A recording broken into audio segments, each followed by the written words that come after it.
Ayan pala eh. Hindi ko coverage po kayo sa loob. Hindi, ito. Anong ginagawa nyo dyan? Mabubulok na lang to. Hindi ko po alam. Tingnan natin. Nakita ko lang. Yan ang dapat i-rehab. Yan na yung, alika. Yan na yung first 20 units na na i-convert.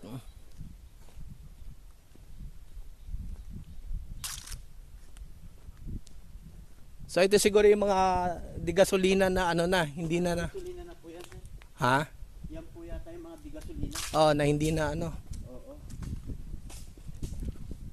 Kilala mo si Dino? Yung assistant ni TIA? Dino. Si Dino, yung assistant niya. Hindi po, sir. Hindi siguro pa nakikita ni Dino to. Ayan pala eh. Shucks. Ayan oh. May 20 units ka na i-convert. Okay? So may 20 participants ka na kagad.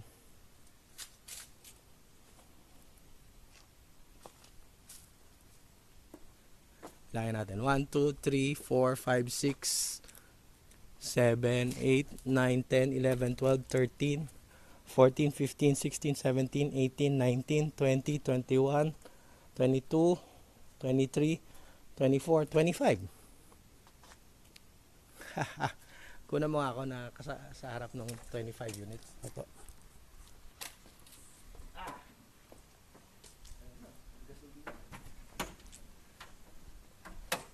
Ano kagad to? Mag-hit kagad to. Baterya, gulong. Mura-mura na ng gulong ngayon. Opo. Grabe. Okay to. Huwag naman sana itapon. Opo. Very good. Oh, may agenda na tayo kay Ano po niyo si Sir Dan? si. Sir Dan Cruz. Yung kausap niyo po kanina na kayo. Hindi. Ang kilala ko si Tommy mismo. Ganun po ba? So sabi ko lang kasi nagse-celebrate kami kay Tommy. Tommy, may nag-ano na ako. Electric na yung interest ko eh. So sabi ko, isip ako ng project para dito. Kayo po yung magsusunod.